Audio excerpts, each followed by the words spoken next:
Welcome. I am Ocean Everly, and I'm talking today about what to do when they don't apologize, how to get to peace, even when somebody doesn't take accountability for their actions. Uh, Basically, the idea here is that whenever somebody doesn't take accountability for their actions,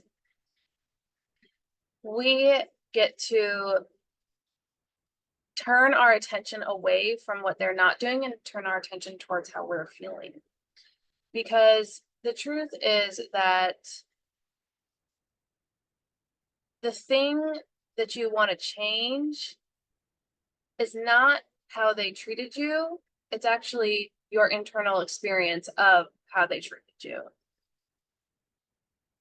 I know that sounds weird, and probably doesn't sound accurate until you're ready to hear it.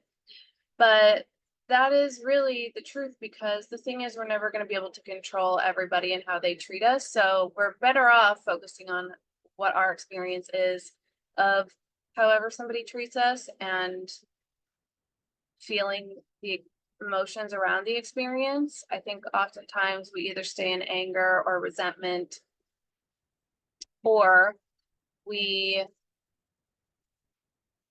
focus on what they're not doing, how they're not taking accountability, and we don't know what to do. So our brains tend to go right to, what do I do about the situation? And before you decide what to do, you have to feel through, because you're not going to make a heart-centered decision if you are making a decision from a state of anger and resentment. So that's what we're going to talk about today. Welcome, and please do let me know if you have any specific questions about relationships. I talk a lot about family of origin relationships in particular, because those are the ones that seem to trigger us the most. And the way that we can really be able to get to a level of peace within all of our relationships, excuse me, I have allergies today, so that might be that might be popping up, is if we can learn to get to a state of peace within our relationships with our family of origin. That basically sets you up for a really great probability of being able to build peaceful relationships in your life in general, because when you're on the spiritual journey, your family of origin are really the people that are meant to test you the most. And they test you by triggering you. And we think a lot of the times when we're first going through the process of healing, we think that setting boundaries means telling somebody how they need to treat us or how they need to act around us. But the truth is that what those people are actually getting you to change is yourself, by recognizing that you can't change them, and by recognizing that you need to change. And there's multiple ways that you need to change. And it's not easy, but it's not supposed to be. Because if you can get to a place of peace around the people that trigger you the most, think about how powerful that is.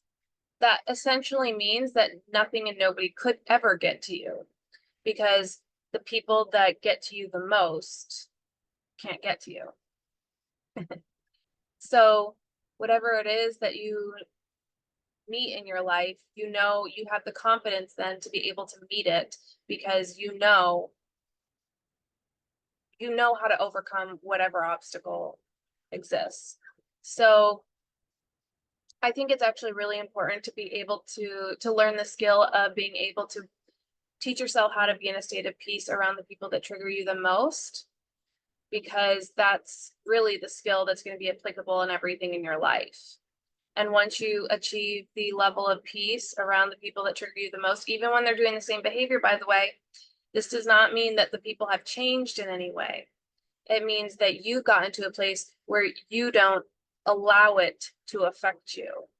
And that's really what I teach. And so whether somebody apologizes or does not apologize, your goal is still to get yourself back to peace. So that, and I think a lot of times when we're angry at them for not apologizing, they actually are giving us a long-term gift, because what they're giving us is the gift to be able to overcome the fact that they haven't apologized.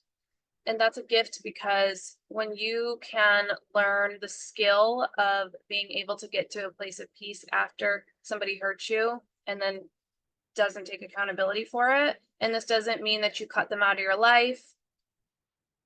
It probably means the relationship changes, but it doesn't change out of anger and spite. It changes because it's the time for it to change.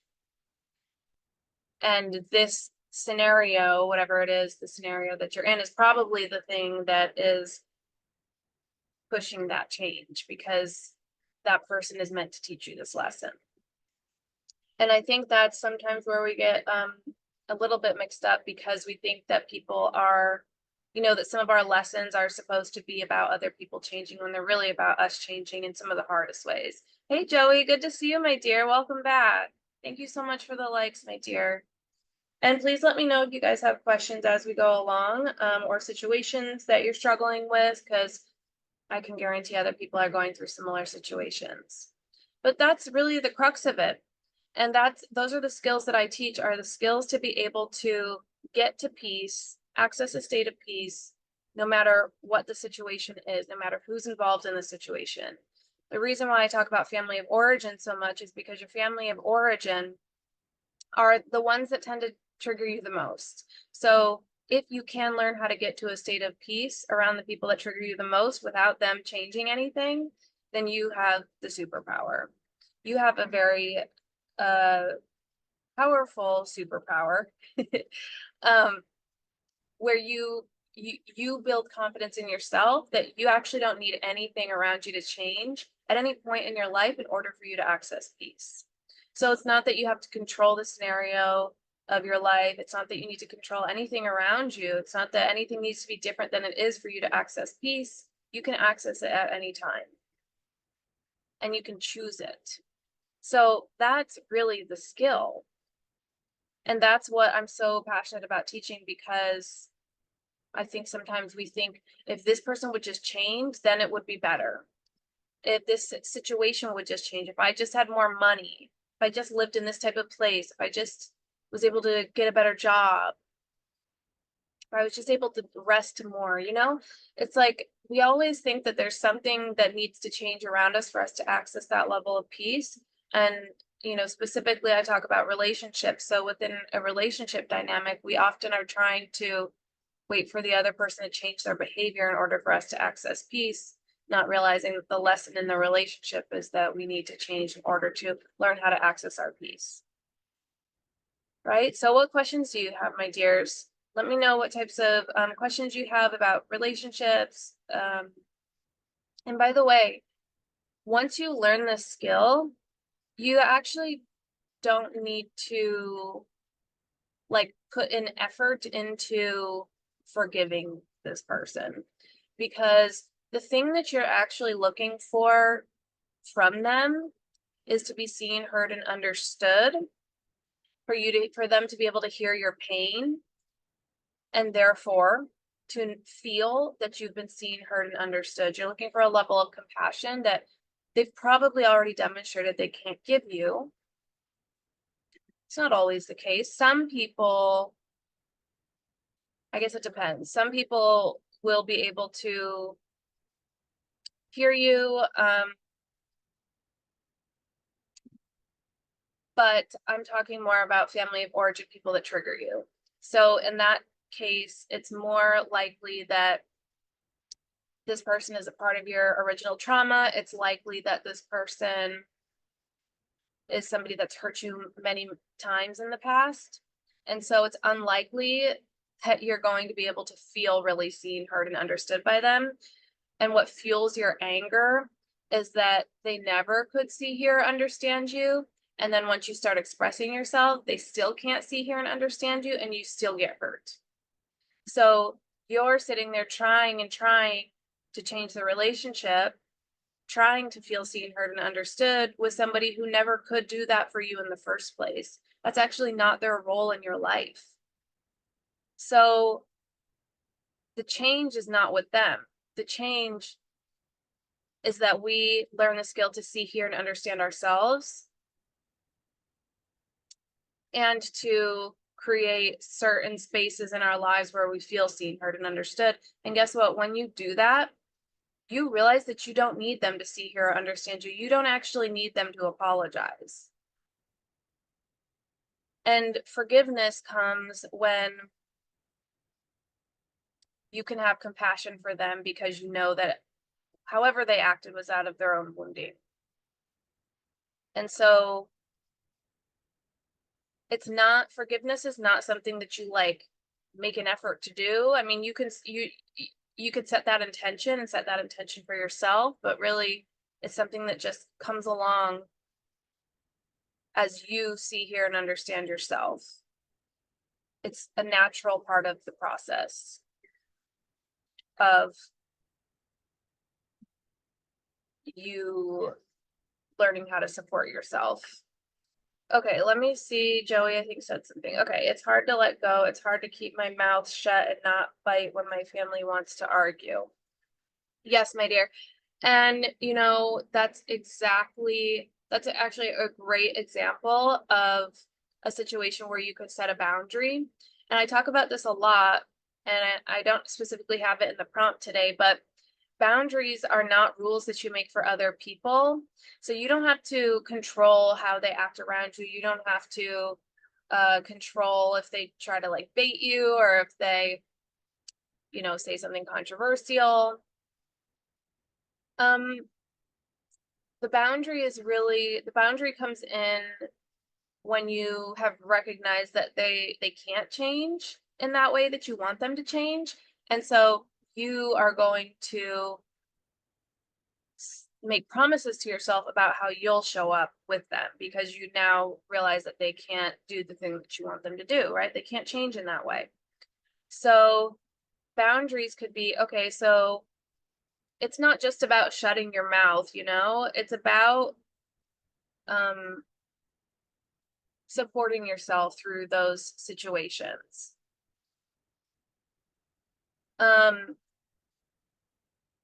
Okay, they are good at pushing my buttons because they installed them. I love them no matter what. Yeah, of course. So here's the two things that I would say. This is a great example of setting boundaries. So for example, you could say, like, when somebody does something like that, or when like some type of situation happens where you could engage in the argument, make a promise to yourself about what you're going to do instead. And so what it might look like at first is leaving. This is especially important when you've already asked them to change this thing, because I do think it's important to express oneself, like, for that to be part of the journey, but that's not the boundary. You can ask somebody to change behavior, or you can, try to express something that you like, express like, this really hurts me when you say this or something, but that's not the boundary. So the boundary comes in often when you recognize that they aren't changing. Okay, hold on one second.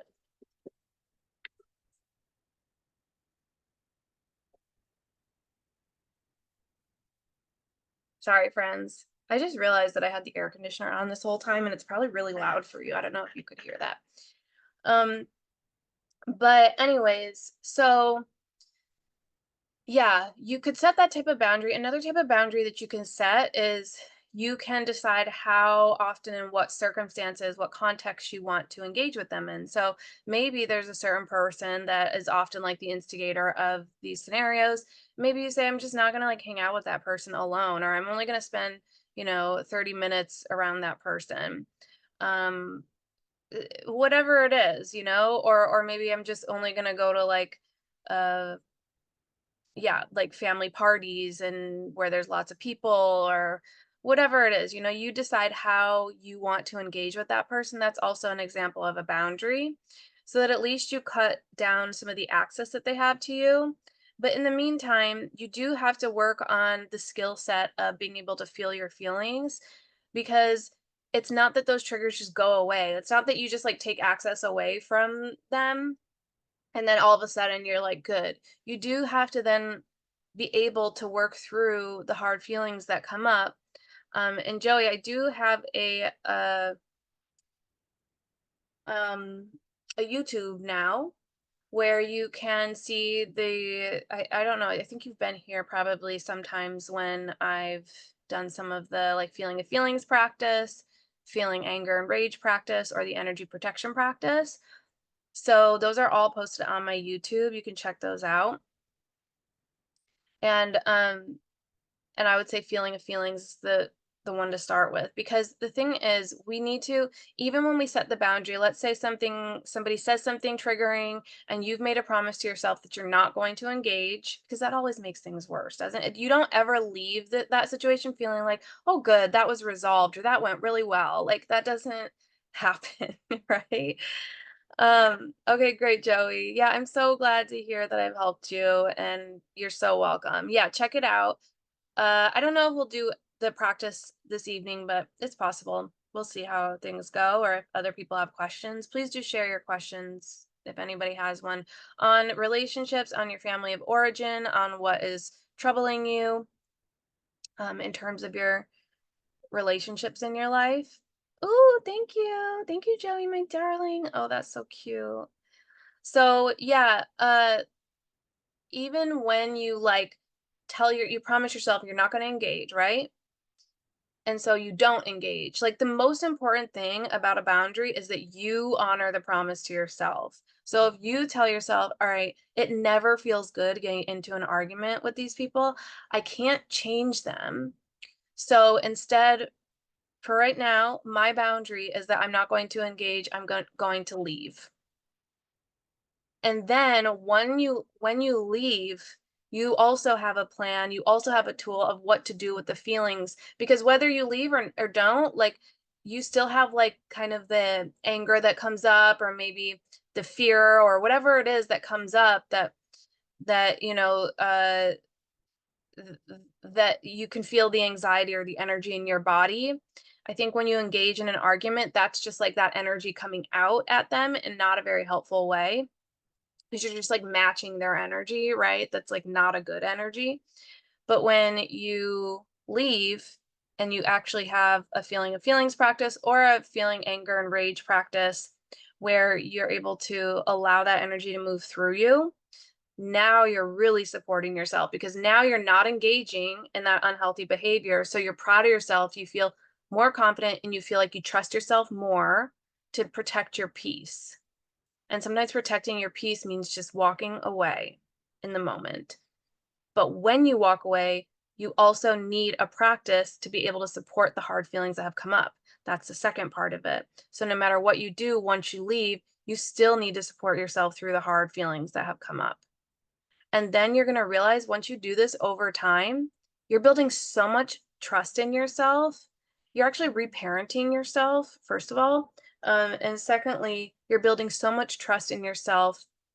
So it's like healing your past and your future at the same time, right?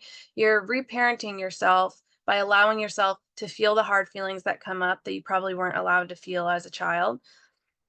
So you're healing your past, but you're also healing your future, because what your future is going to require is a deep, deep level of self trust. What your future is going to require, if you really want to get to that version of yourself that is really at peace, that is really excited about their life, that feels purposeful, that feels passionate about their life, that has healthy relationships, all of those things are going to require that you have a deep level of self-trust in you, in your ability to make decisions, in your ability to support yourself through hard things, in your ability to build healthy relationships. So all of these things, like this one practice actually is an incredible way for you to be able to build that trust and confidence in yourself that you can show up for yourself, do those things, and that will carry through for the rest of your life as you continue to support yourself in these ways.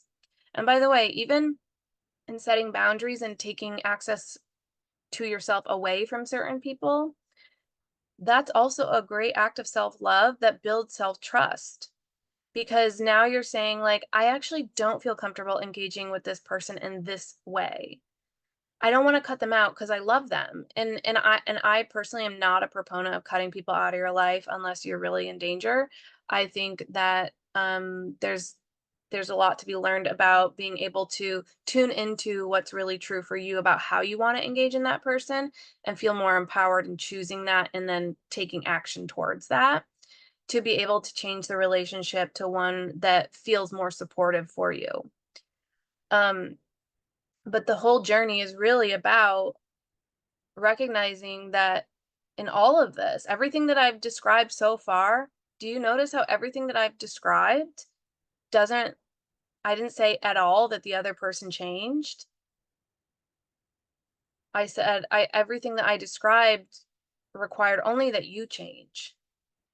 And that's the lesson.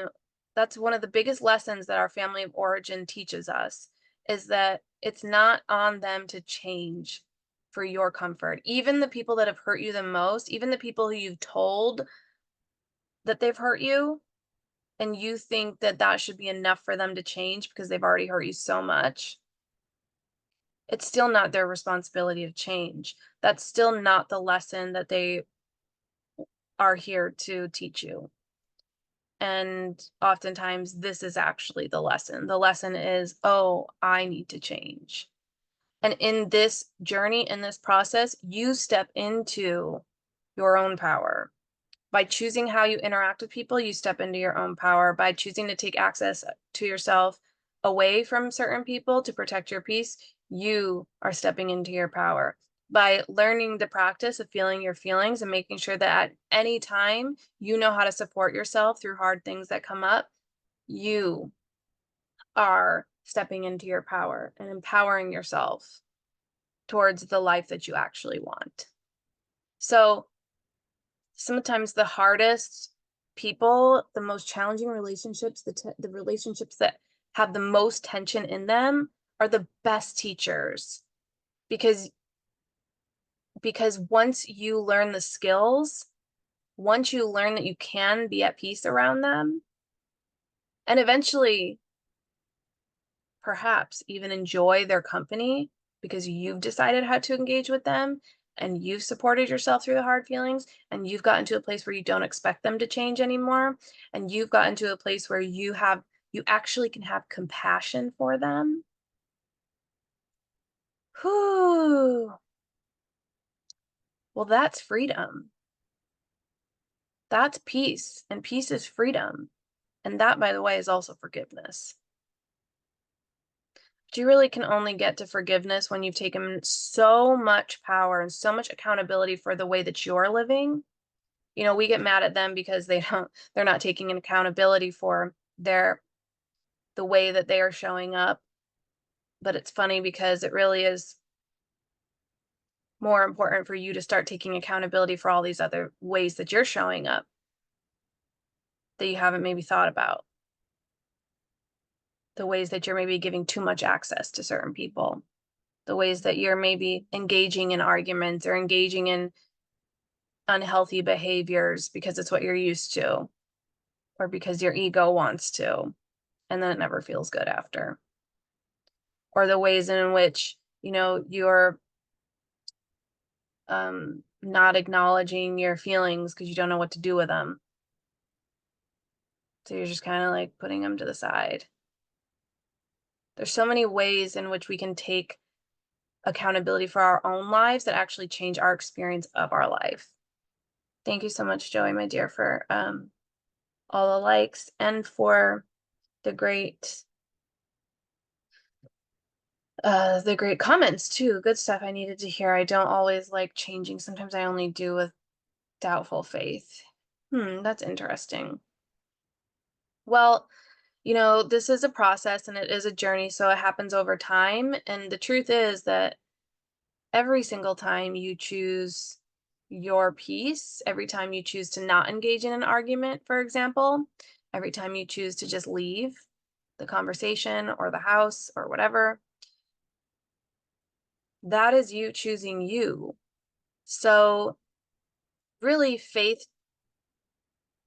you know, it's funny, you don't really need faith and hope when what you're changing is in your control. So you can leave those for other things that you can't control, but really, really this is about learning. It's about building trust with yourself. And in small steps, one by one, day by day, moment by moment. And by the way, that even means, guess what? That even means showing up for yourself when you, oopsie, you do engage. That even means showing up when you do engage in an argument and then you leave and don't feel good. And then you're like, oh, shoot, I promised myself I wouldn't do that. Well, guess what? This is where you now also you have the feeling of feelings practice. You have the skill because that disappointment in yourself, it's a low vibration emotion that like all low vibration emotions, like, you know, frustration, like similar to anger, although anger is a little bit more like active, but like guilt, shame, fear, hurt. And by the way, what's always underneath anger is hurt anyway. So you're always going to get to that. So when you know what to do with those things, even when you show up imperfectly, because we are imperfect humans and we will never show up perfectly, well, that's the real power because now not even you need to show up perfectly. The point is not to show up perfectly. The point is to be able to support yourself no matter what happens and to support yourself through the disappointment and to be able to feel through that and validate that. Yeah, of course, I'm disappointed in myself. I said I didn't want to engage in that, and I did.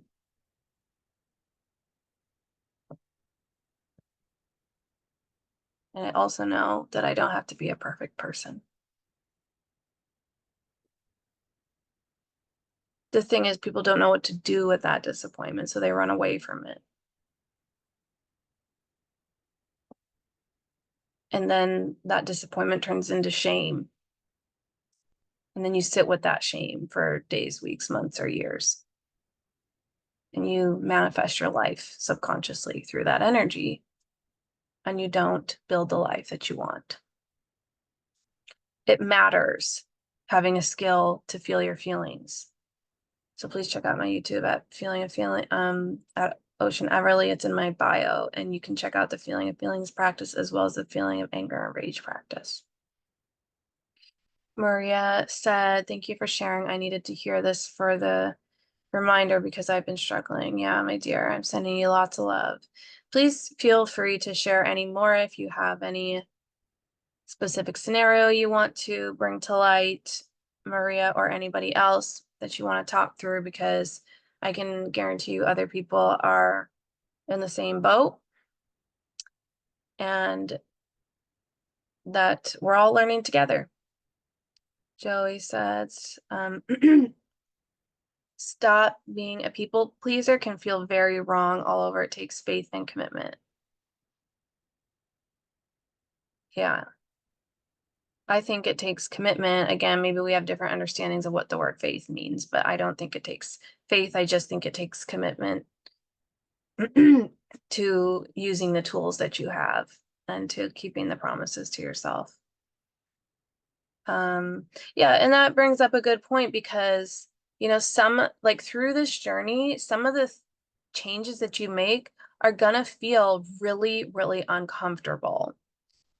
And this is also a great experience in building trust with yourself because when you do set a boundary, when you do take access away from other people, or like you said, to stop being a people pleaser means choosing yourself over other people's comfort. It's not something that you're potentially used to. It's not something that other people are used to you doing.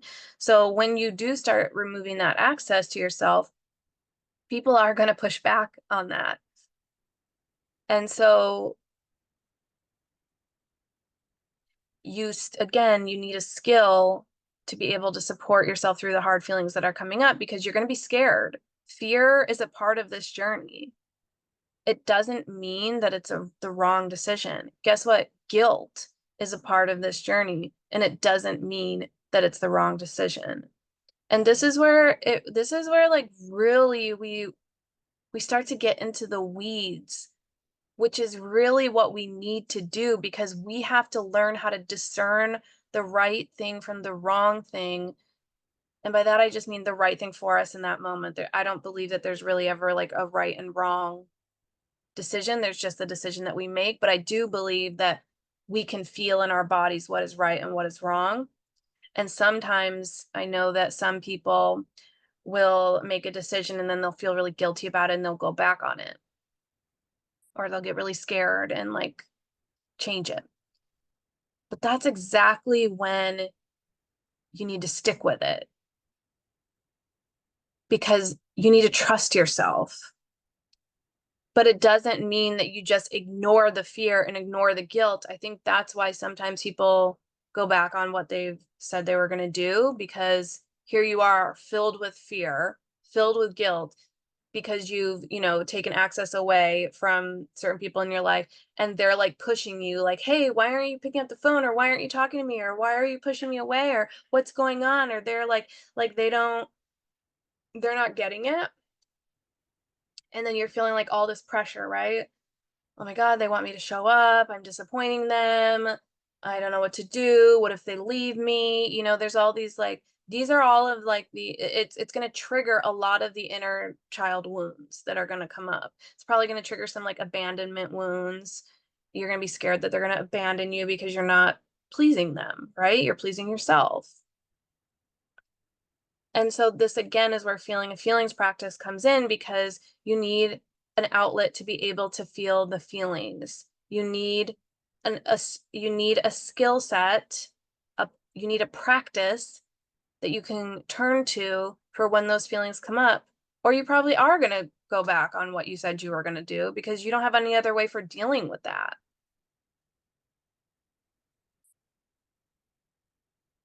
Hey, Kay's World, good to see you, my dear.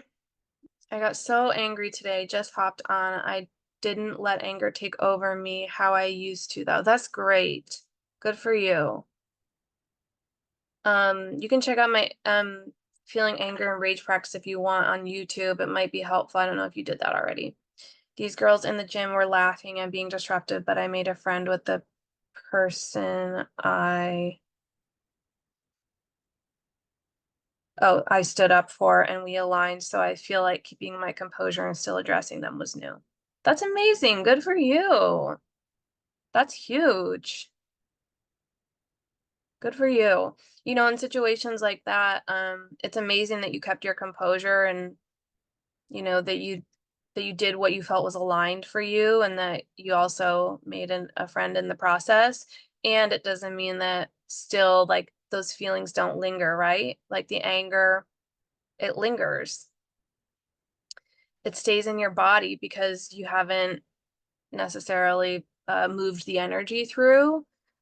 So even though like positive things came out of it, it can still totally exist there. Like the anger can even exist there with like with the feeling of pride in yourself, right? You can feel pride in yourself, and still a part of you can be like still angry. Or you can feel like grateful for meeting this new person and still feel like really angry. So check out my feeling anger and rage practice, because that might be helpful for you, because once you move the energy through your body, because that's all emotions are, they're energy. We feel like there's so much more because we have so many stories attached to them. And something like that situation, even though they were strangers, like I mean, anything that triggers you really goes back to childhood wounds anyway. So, but you don't have to like you don't have to like dissect that. The point is just that um if anger comes up, you're triggered. So being able to have a practice to feel the anger, knowing that you're supporting your inner child to get back to a place of peace, and then being able to move yourself back to high vibration, where really then once you're back to high vibration, you like those girls don't even matter, and all you kind of do is look back at that scenario and think like, wow, I was really brave, and I'm really proud of myself, and like that sweet person that I made friends with, I'm so glad to have met them. And like what a cool opportunity the universe presented to me to be able to demonstrate like strength and grace. Yeah. Faith that it's the right thing to do. I know it is now. Okay, gotcha, Joey.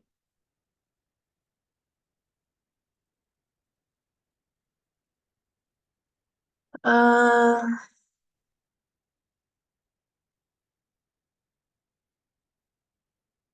Ollie said, Casey, I just got here, but oh no, people are making fun of someone at the gym. Yeah, they acted like they didn't speak English, but yes, being loud and laughing when she said, please be quiet. Yeah, I think it's also like, Ollie, you enjoy standing up for people a lot. Yeah, exactly. Yes, Kay's World. That's it. Exactly. Yes, it brought up being bullied for me, mean girl energy for sure. Yeah, and so for you, that's what was triggering. Because I agree with both of you that like there's something really empowering about standing up to people who are bullying other people, so you can feel that power in yourself, right? Like it is almost like like a feeling of enjoyment because you're stepping into your power. um I think the place that is really important to get to after the fact is being able to get to a place where you've felt and seen all of your hard feelings, and you feel so seen, heard, and understood, that actually any judgment of them goes away, because what you recognize is that they're just acting out of their own woundedness, and they don't know any different. I think sometimes people saying something to people that are acting that way, that are bullying, like that can't you don't know what kind of change you might have made for them, or at least, or maybe even just one of them, you kind of clicked for them, like, oh, maybe we were being mean, or maybe I don't want to act that way. You just don't know what effect you might have on people. I always try to show up in those circumstances like firmly but kindly, um understanding that they're wounded human beings, um, that don't know what they're doing. Literally, they don't know what they're doing. They're not conscious. So, yeah, I think that's really beautiful. And once you feel your anger and rage, you can get to a level of compassion for them. And the reason I say that is because I do really think it's important. You're never going to reach a level of like internal peace in your life if you're judging people, even the people that you perceive as the perpetrators. And I mean that on every level. I mean that literally every level of humanity and perpetrators that you can imagine. Um, it doesn't mean that you think what they did is right, but it means that you know that there's a bigger reason for their behavior. And that's more of a spiritual concept, but that every human is here to teach lessons and to learn lessons. And if you want to be at peace in your life, you need to be able to feel your feelings, because that's the only way that you're going to get yourself back to peace. And when you're in a vibration of peace, love, harmony, joy, gratitude, what is incompatible is judgment. And so but we don't ever get to that like non-judgment space without supporting ourselves and our feelings first. So I say this so that you understand that it's not about like suppressing those emotions or not like admitting the truth of how angry you are. You'll see in my feeling of anger and rage practice, like I encourage you to say stuff out loud, like to yourself, but like towards the perpetrator, right? Like say like I hate you, say the fuck yous, like say all the things you need to say because that is real. Those experiences and those feelings are really real. But love yourself enough to get them out so that you don't live in an energy of anger, so that you can get yourself back up. Digital delights, a year passed and they still won't. Even knowing me being in health crisis won't motivate them. Yes, and so it's likely that they won't. I heard one thing that helped me a lot years ago was I heard Jay Shetty say something like, we need to start accepting the apologies that we never received. And I think that there's going to be so many, there probably already is. I mean, if you're a human being, there's a million things you probably should have received an apology for and you didn't. There are going to be a million more. And so I think that it's not so much about waiting for them or hoping that they'll apologize, hoping that they'll see that we're in a health crisis and that they should, you know, do the right thing and take accountability.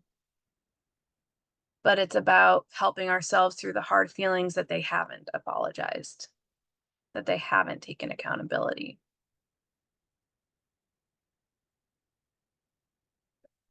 And it's quite possible that any health issues that come up are related to hanging on to these hard feelings. So no matter what, no matter what happens, it's important that it's more about us taking accountability for our own experience of the situation, right? You are pointing at them saying they're not taking accountability, but in the same vein, you're not taking accountability because your feelings are yours and your life situation is yours. And this is something that this situation could be teaching you. And I say that with so much love. And I'm wishing you lots and lots of, sending you lots and lots of love and light. Maria said, I normally feel strong, in charge of my feelings, but found myself getting angry, upset, stuck. Yeah. And that's where the anger and rage practice comes in, because anger masks deeper emotions like hurt and sadness and fear and disappointment. But you can't really get to those because those are really vulnerable. So you can't really get to those until you've felt the anger. And the anger needs some sort of active, it needs you to like do something active physically in order for you to get the anger out, because the anger feels like an electric charge, doesn't it? It feels like there's like a movement in anger. It's different than like feeling sad or feeling overwhelmed or disappointed or whatever it is. You've got to do something. That's what I give you examples for in the feeling rage, anger and rage practice.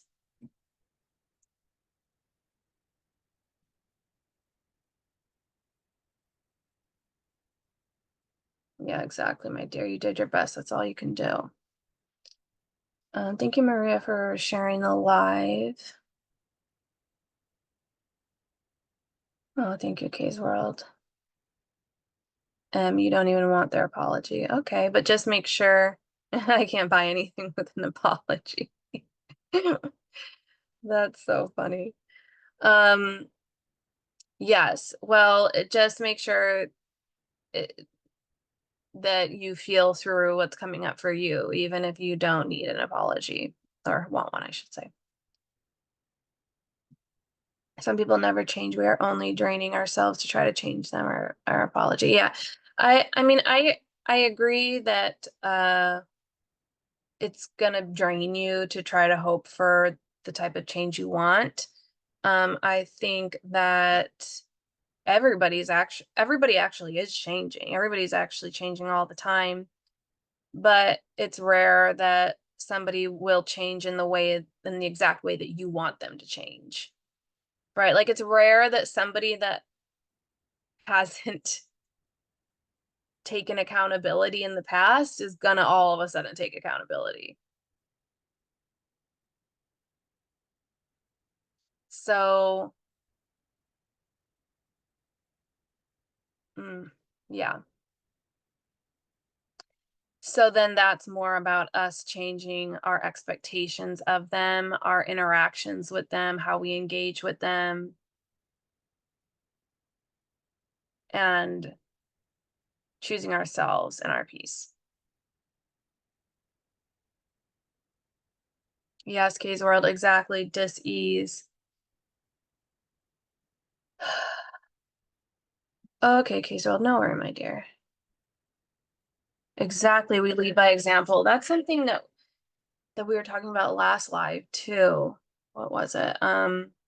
Oh, somebody asked about how to teach their kids boundaries. And honestly, the best way to teach children or anyone is through example. And that's true with adults too. The only way that somebody is going to il- the only way somebody's going to learn something from you, especially somebody who, you know, is like part of your family of origin, somebody that maybe triggers you. That's not typically the relationship where you're gonna be able to have open conversations and you're gonna be like, hey, this really hurt me. And they're gonna be like, oh, I didn't know that. I'm so sorry. That's just not, it's not probably gonna be that way, you know? And so it's more about you leading by example. And even in choosing yourself and creating distance, you're leading by example because you're showing I'm choosing myself. I have respect for myself. I have compassion for myself. And guess what? When you start to have compassion for yourself and change your decision making so that it aligns with that, other people start to treat you with more respect and compassion as well. Doesn't mean that the people that trigger you or, you know, it doesn't mean everybody's going to change how you want them to change, but you start attracting better energy. And I would say at the same time, working on your ability to get yourself back to peace, working on your energy protection as well. Those are the types of things that are going to allow you to have relationships with people who um, trigger you because it is possible. And I actually think it's really important to have relationships with people that trigger you. I do. Maria, yes, I need to improve my engagement when, for example, when others are arguing whether to engage or not. Yeah, I think that it's one of the things about boundaries is that I think is really helpful is you get to plan ahead. It's almost like I've never thought about this comparison before, but it's almost like, you know, meal prepping or like choosing your outfit the night before, or things like that where you're like where it like takes the decision away. So, and it doesn't have to be forever either. You know, just saying like right now this thing is stealing my peace. Engaging in this way does not feel peaceful to me. And you know, when it comes to an argument, because Joey brought that up earlier, and like when people are arguing, that's not at all the time when their minds are even open to absorbing what the other one is going to say anyway. So really, that's not the time to even try to engage anyway, because everybody's triggered. And when you're triggered, it's like that's not the time to engage. So, you know, if those situations are triggering for you, It's not like, have you ever walked away and been like, oh yeah, like that felt really good. I feel like I was really hurt in that situation. I feel like like that doesn't, I mean, you tell me, Maria, but I can't think for myself like any time where it's worked out well. Or even when you're trying to be like the mediator between people. Stop trying to be the mediator. I'm not saying you are, I'm just saying in general, people stop trying to be the mediator. Let other people engage how they're choosing to engage, and you choose your piece, whatever that means for you. Um, so whatever thing feels more peaceful, choose it. But again, have an outlet for feeling your feelings so that if you do choose to leave or if you do choose to engage, you're going to still have hard feelings either way, probably. So set the boundary for yourself, make a promise to yourself that makes sense for you. Because it might be, I mean, it doesn't have to be like engage or not engage, right? Like that's very black and white. But there's a whole level of gray in there. I mean, I'm not like really an advocate for like engaging in negative energy at all. So I probably wouldn't like say it's good to engage if it's like negative energy, but I think you have to decide what's right for you. Or even if it's like saying something and walking away or whatever. Again, there's a lot of gray area where you can choose what feels like the best thing for you if you feel like just walking away isn't the right thing. Okay, yes, Case World. I love that comparison. Okay, good. I'm glad it made sense for someone because I was like, I've never thought about this before, but it is because that way, like when you make the promise to yourself, because oftentimes, let's be real, oftentimes, like these situations happen like with specific people. Like we all know of people in our lives that have certain behaviors that we don't appreciate. So boundaries are really specific to the person. I mean, they can be general, like with Kay's World's example of being like when somebody is making fun of somebody, like my promise to myself is that I at least say something or say like, hey, that's not cool or something like that. You can use those as like general, but typically boundaries are person specific. Um, and I also think like it's not, I don't know, general, I guess. I'm just thinking about this now because like even in those general examples, like the hard part is that every situation is so different that like you almost have to kind of decide in the moment what's the best thing to do. So it might not actually be helpful now that I'm thinking through it to be like, oh, this is what I say every time, but that's more of like a values thing, I would say. But boundaries are really best for, they're really, really good for people like family of origin because you know the patterns. This person criticizes, this person raises their voice, these two people get into arguments, this person triggers me by doing this. Like the patterns so well and you know what triggers you, right?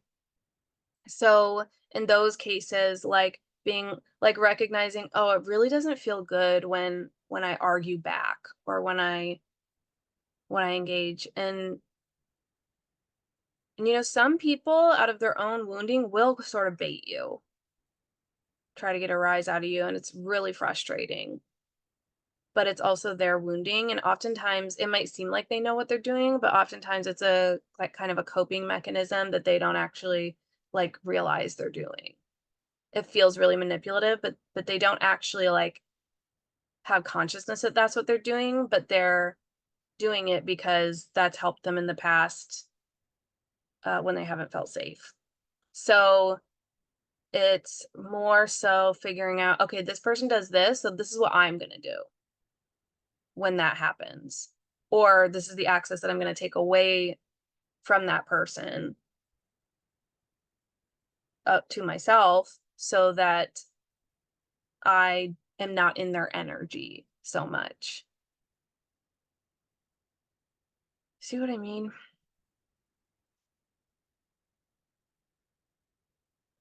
But I hope you can kind of see throughout this whole conversation, really it all comes back to you being able to have the skills to navigate your own feelings. And once you do pass the energy through your body of whatever feelings are coming up for you, that's the time to think about what to do about it. Sometimes we try to skip to like, yeah, but what do I do about it? Should I say something to them? Should I set a boundary, or should I, like, what should I do about it? Should I ignore it?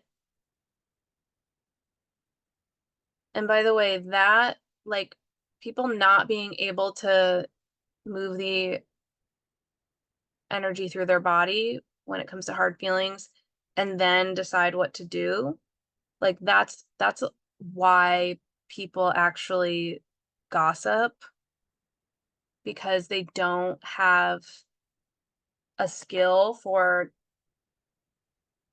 managing that kind of energy. And so in order to get the energy out of them, they talk about it to other people, and it's not a healthy coping strategy, but it is one.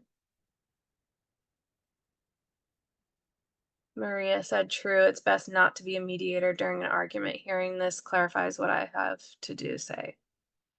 Good, I'm glad, my dear. Go with your intuition. Yeah, because that's a thing. Hold on. I might sneeze. I've been having such allergies today. So, that, wait, what was I gonna say? Right. Okay. This whole journey, what you're doing when you feel your feelings, what you're doing when you set boundaries, it's actually you're building a really strong relationship with yourself. Again, I said it earlier, but it is about building trust with yourself. And what you're really doing is building a relationship with your soul, with your higher self, with your intuition, and with your divine feminine. See, it's funny because like we always, like when we're hurt or when something happens, we always try to think about what do I do about it? How do I fix it? What do I do? What do I say? And that's the masculine coming in, because we're so much taught to just go right to the masculine. What do I do? How do I fix it? And what we have to do is actually stop that instinct and go into the feminine. The feminine doesn't do, the feminine feels. The feminine are your feelings. And sometimes when we go into like doer mode or fix it mode, that's like the masculine trying to like just ignore the feminine part of ourselves, because it just seems like a burden to have to like sit and feel our feelings, or like what does that even mean? Well, the practice that I have available actually shows you exactly what that means. Literally what to do with your feelings. So, do you have any other questions? Because otherwise I might leave it there for this evening, my dears. Thank you so much for being here, for engaging, for asking great questions, for sharing your experiences. It means a lot to me. And for sharing the live and for the likes too and gifts. So I don't see any other questions coming through, but I'm just sending you all so much love and light. I'll post this live on my YouTube this week, and then I'll be back again next week on Tuesday at 7:30 p.m. Eastern time. And I'm sending you so much love in the meantime, and I'll see you then. Bye.